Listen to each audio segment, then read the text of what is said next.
సహచర సోదర మీడియా మిత్రులందరికీ కూడా మా హృదయపూర్వక కృతజ్ఞతలు తెలియజేసుకుంటున్నాం.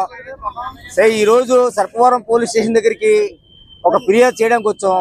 ఆ ఫిర్యాదు ఏమిటి అంటే, గత 2 రోజులుగా సోషల్ మీడియాలో పలు గ్రూపుల్లో కాకినాడ రూరల్కి చెందిన సీనియర్ జర్నలిస్ట్ ప్రకాష్ గారు, అలాగే ఇంకొకరు ప్రవీణ్ గుప్తా గారు, వీరిద్దరి మీద కూడా ఒక దుష్ప్రచారం అయితే జరుగుతుంది.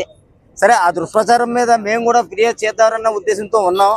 ఈలోగా నిన్న అనగా 21 బుధవారం సాయంత్రం వైఎస్ఆర్సీపీ పార్టీకి చెందిన అఫీషియల్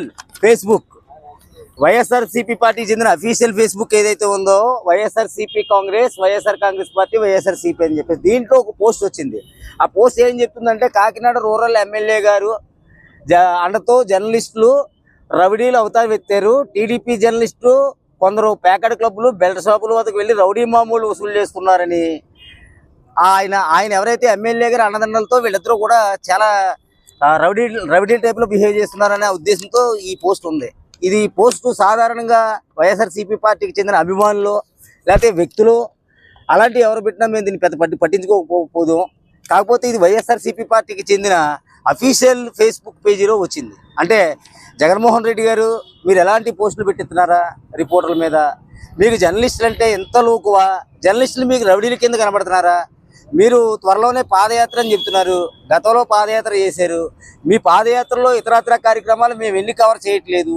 మేము మీడియాగా ఉన్నాం. ఇప్పుడు కూడా మా పైన ఇలాంటి దుష్ప్రచారం మీ అఫీషియల్ ఫేస్బుక్ పేజీల్లో ఎలా చేస్తారు? దీనికి సమాధానం జగన్మోహన్ రెడ్డి గారు చెప్పాలి. అలాగే కాకినాడ జిల్లా ప్రెసిడెంట్ గారు ఎవరైతే ఉన్నారో దాడిశెట్టి రాజా గారు చెప్పాలి.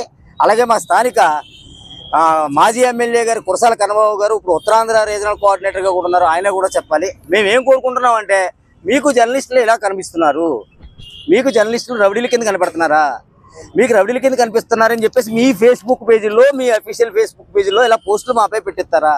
మమ్మల్ని వ్యక్తిత్వ హననం చేయడం మీ ఉద్దేశమా? అంటే ఆంధ్రప్రదేశ్లో జర్నలిస్టులను వ్యక్తిత్వ హననం చేయడం ద్వారా మీరు ఏమి లబ్ధి పొందాలనుకుంటున్నారు? దీనికి సరైన సమాధానం మీరు చెప్తారని మేము ఆశిస్తున్నాం. దీనికి సంబంధించి కాకినాడ రూరల్ సర్పవరం పోలీస్ స్టేషన్లో ఈ ఫేస్బుక్ పేజీపై ఫిర్యాదు చేయడం జరిగింది. స్థానిక సీఏ గారు కూడా సానుకూలంగా స్పందించి దాని మీద చర్యలు తీసుకుంటారని చెప్పారు. వారికి కూడా కృతజ్ఞతలు తెలియజేస్తున్నాం. జర్నలిస్ట్ మిత్రులారా, ఒకసారి మనకేమీ కాలేదనే ఆలోచనలో కాకుండా, ఒక జర్నలిస్ట్ అంటే సాధారణంగా అందరినీ అన్నట్లే అని ఊహించుకుని మీరు కూడా అలా భావించి ఐక్యతగా ఉండాలని ఈ సందర్భంగా మీ అందరినీ కోరుకున్నాను. నమస్కారం.